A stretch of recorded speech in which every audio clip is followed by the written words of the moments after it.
Hello everybody, Michael here for Tactica Imperialis. Welcome to today's video. Today it's going to be an Age of Sigmar battle report. Been a while, but we're going back to the mortal realms to go and wreak some havoc. Today is going to be Dark Elves versus Khorne, and we're using a different system. At the time of recording, although probably at the time of watching this will not be true, the Age of Sigmar competitive point system has not come out yet, which means that we can't use that to make our armies yet.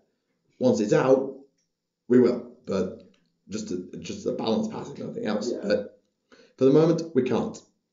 So what we're using is the same system that you've seen if you watch Warhammer. It's the system invented by Hammer, I believe. The AOS GT comp pools. It's a full list. I think it's South Coast GT or something like that. South Coast GT, okay. Well, I'll put a link in the description. You can go and have a look at all the points costings for yourselves and how they all work. So you pay a certain cost for a certain number of models from a unit type. For example, a 10-man infantry squad might cost so much, whereas a big monster costs so much on its own, yada yada, etc, etc, etc. So that's how that works. We're also trying a battle plan today.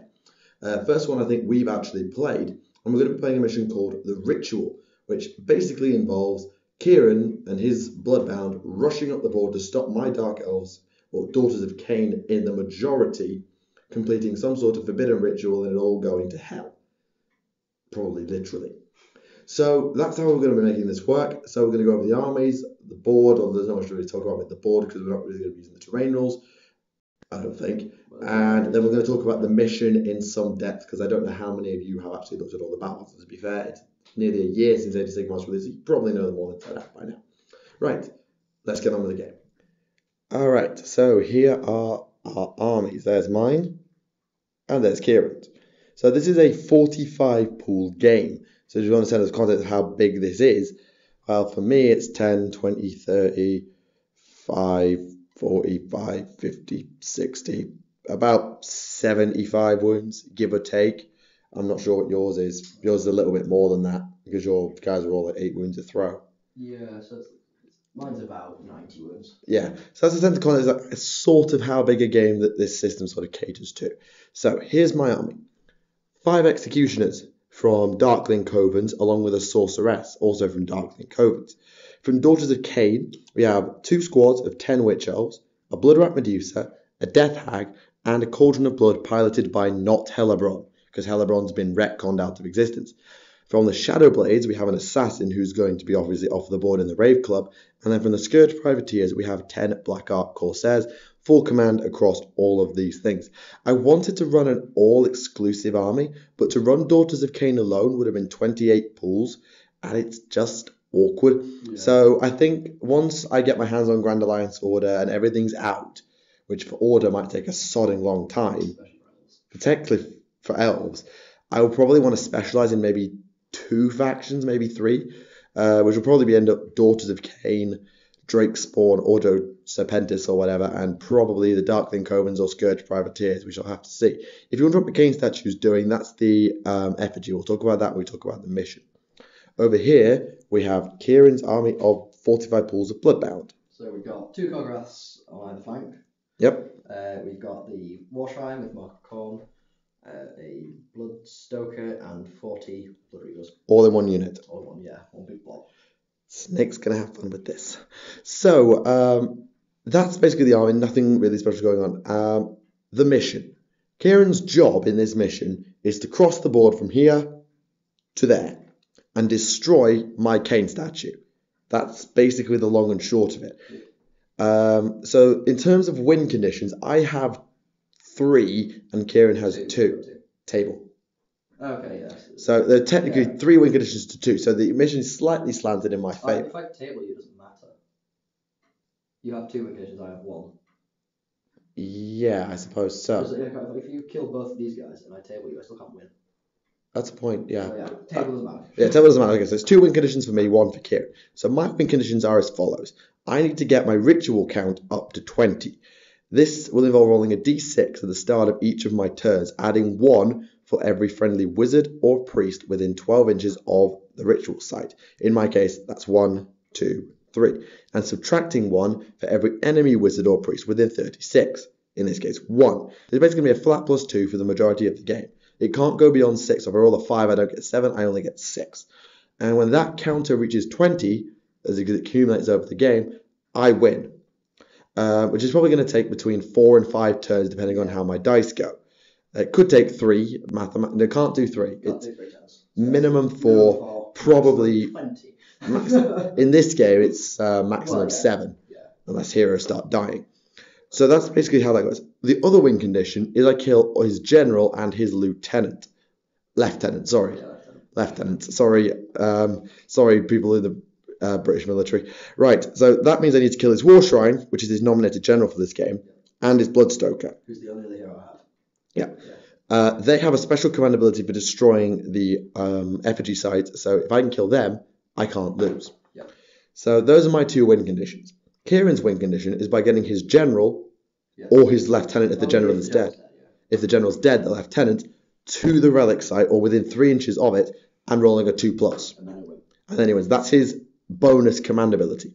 Now I get a command ability as well. I still have Orgy of Slaughter because even though not Hellebrand is not Hellebrand, she keeps that command ability. I get a special one called Defend at All Costs or Destroy at All Costs. I forget.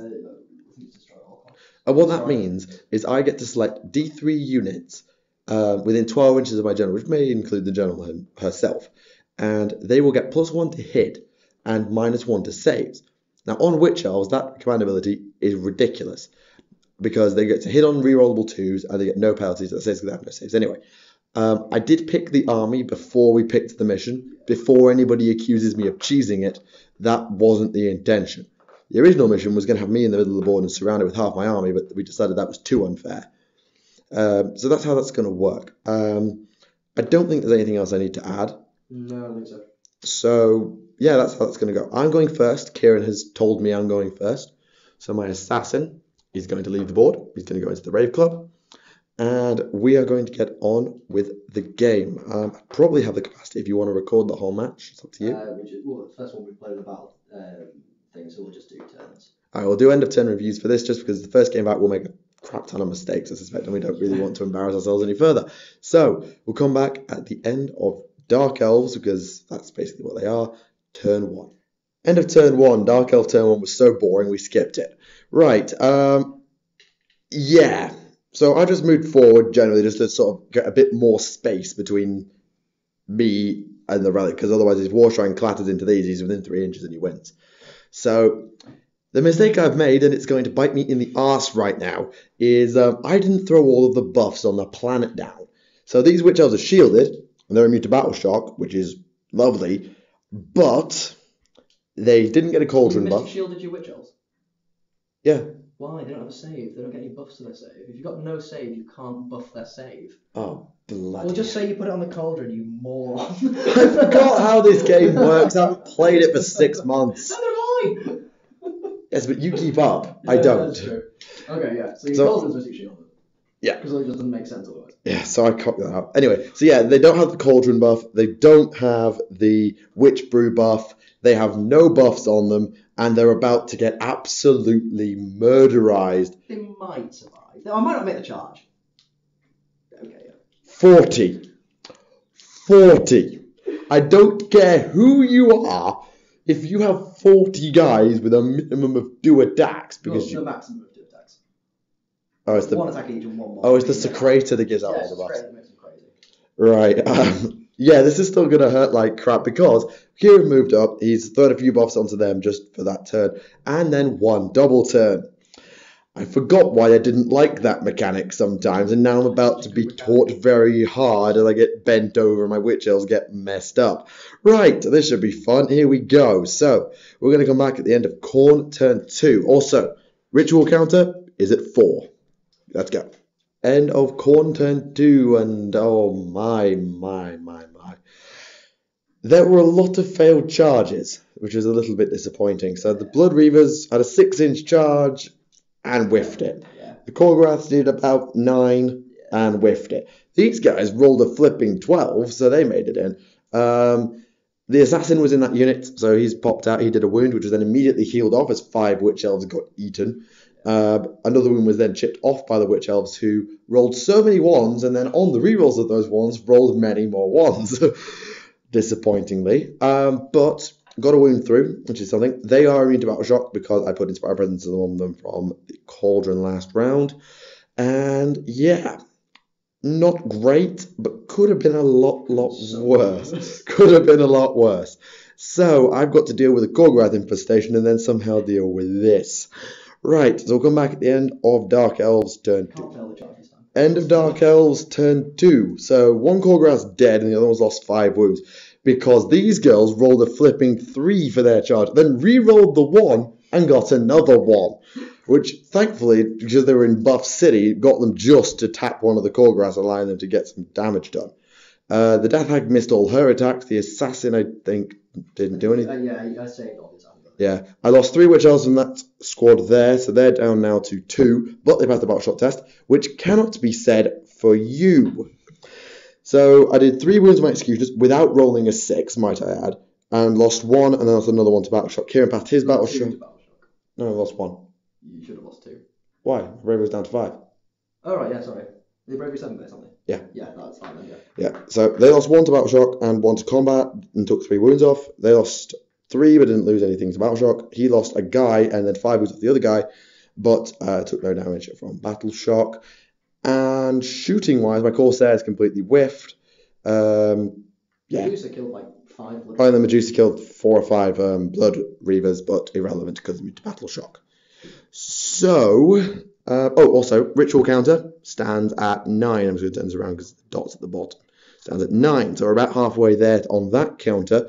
And the War Shrine's still 2 turns away, so not counting for run moves. Yeah. So, turn. 2. Kieran rolls a 2. Rolls a 1.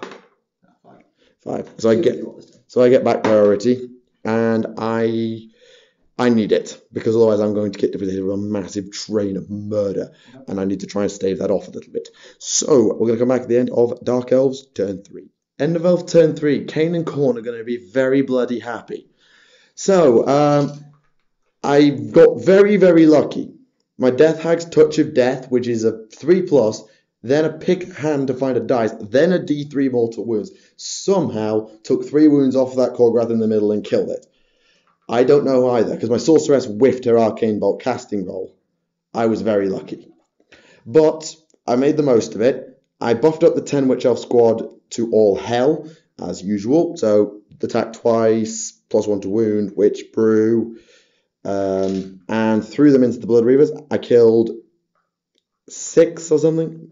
Maybe, or was it 9? Actually, it was 9. Yeah, you killed a lot. Killed 9 with the Medusa, and then threw in the 2 remaining Witch Elves and then that entire squad. And, well, there's 3 left. There's 3 left. The Band of Brothers.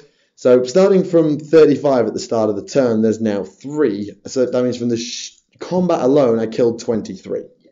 Which, without the 6-up save, I probably would have killed the whole squad. Yeah. So, the War Shrines actually come in handy. It did manage to pile in, killed 7 because I was out of Blood Shield range, and then these 3 guys just killed the other 3.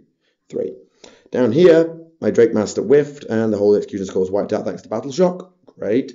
The ritual counter, for those keeping track, is up at 12. So I've probably got 2 more turns of rolling to get there. Well, I definitely have at least 2 more turns of rolling. And my Death Hag, I think, might be out of range. But it's not my turn next. It's Kieran's turn. So we're going to go now into Bloodbound turn 3. End of Chaos turn 3. Somehow, the Sorceress is alive. She took 1 wound from shooting and 1 wound from melee, thanks to the Blood Shield actually doing something for a change. Neither her nor the Khorne, who is just in combat range, managed to ping any damage to the Gorgoraths. The Death Hag, again, thanks to the Blood Shield and some slightly bad rolling on Kieran's part with his wound rolls, survived completely unharmed from the War Shrine, but it saved all of her attacks in... Nope, she took 1 wound off in return.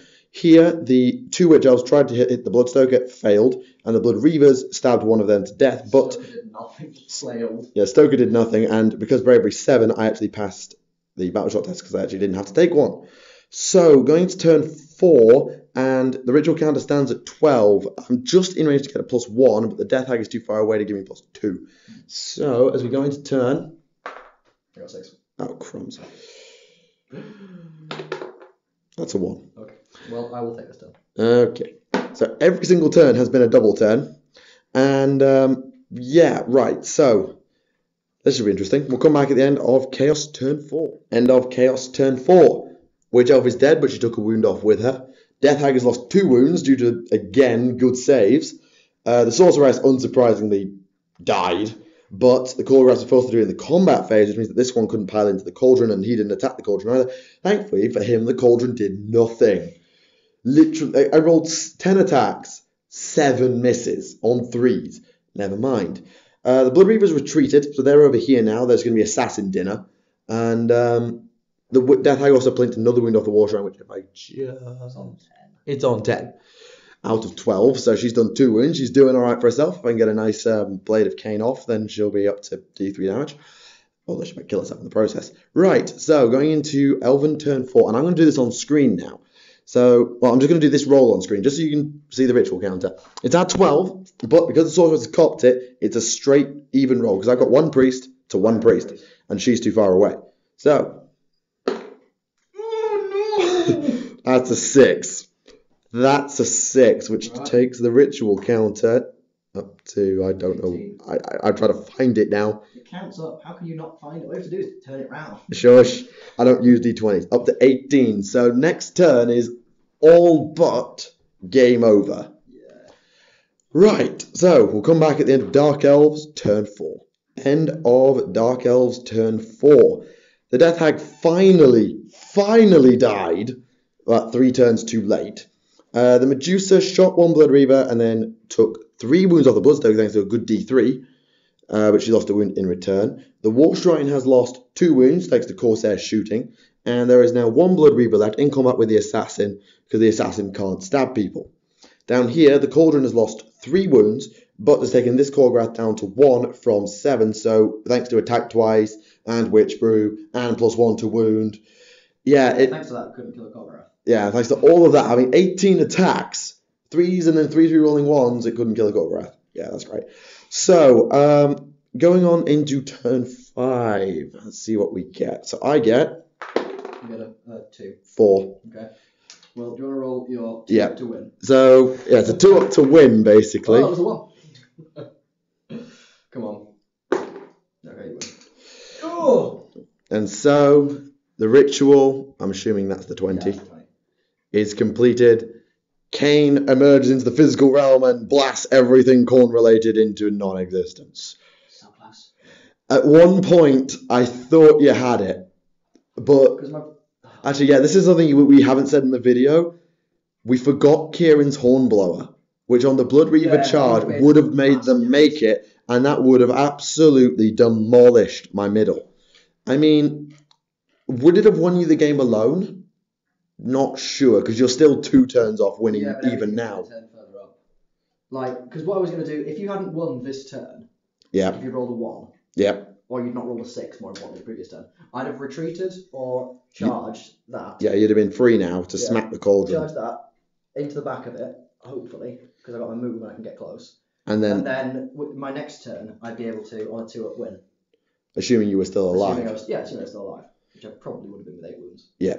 I think that was a sort of a thing, like your basic combat imagery that go crazy when buffed versus my basic imagery that go crazy when buffed. I didn't really bother with them buffing them that much. They had the War Shrine, that was it. Because if you had a Bloodsecrator rather than the Bloodstoker, yes, you would have lost a couple of charges. Well, it didn't really help me. All the charges I whipped him for, they'd made anyway. So perhaps, yeah. So yeah, I think it was a cool fluffy army for me. So. Yeah, and I tried to play it as narratively as possible, but I just couldn't because I didn't have enough stuff to do it. A 3rd squad of Witch Elves, and actually, I don't even know how to done it. Probably with some Sisters of Slaughter I'd have needed and everything else. But yes, that is the end of the game. It is a Dark Elven victory, although I do feel a little bit guilty that we've missed the Hornblower and that maybe cost you the game. That's fine. Unit of the match? Choreographs. Actually, those 2, yep, a squad of executioners and a sorceress and a quarter. Actually performed better, but just died. Yeah, they got stuck fighting and then got stuck. If you'd not handed death to them, they'd have been the best unit. I think for me, it's got to be the Death Hag. Yeah. Because she kept the Witch Elves just motoring through stuff by giving +1 attack all the time, just by being there. Yeah. Witch Brew was really useful, and of course, Touch of Death, killing that Korgorath. And sheer survivability, because if she had died immediately, you'd have been another turn up. Yeah. It wouldn't change the result, but you'd have been another turn up. Yeah. Yeah. So thank you, Death Hag. I normally don't like you, but you did a great job. So that's the end of today's video. Thank you very much for watching. I do hope you have enjoyed it. Make sure to leave it a like rating if you did, and leave any comments about the game down below. Bear in mind, we were just getting back into the game. It's our first match in about 5 months. So we were never going to get it exactly right. We made some mistakes, and we weren't playing like super cheese. When the new point system comes out, you're planning to pick up the General's Handbook? Yeah, I'm off. I'm in York Saturday, so I'm going to grab it Saturday. Okay, so we'll have a copy of the General's Handbook soon. Either one of us will probably at least have a look at it. I'll get a review done in the next couple of weeks. That sounds good. And then once we get around to our next round of Age of Sigmar games, we will use the point system, see how it goes. Yeah. Although with my army still in line to be replaced at some point with new rules and stuff. With the mist. I don't know why you say it like it's a bad thing. You're getting cool new models. Not many things that have been updated have got new models. Yeah, but having a look at the Silver Tower stuff, you get new models. Yeah, probably. Hopefully Malerian. I'll take Malerian and a new Sorceress, move on. Yeah. So, that's the end of it. Thank you very much for watching. My name is Michael for Tactica Imperialis with Kieran, and may one of the blood gods be watching over you. I don't really care which, although Khaine all the way. Thank you very much for watching. My name is Michael for Tactica Imperialis, and we will see you all again. Bye for now.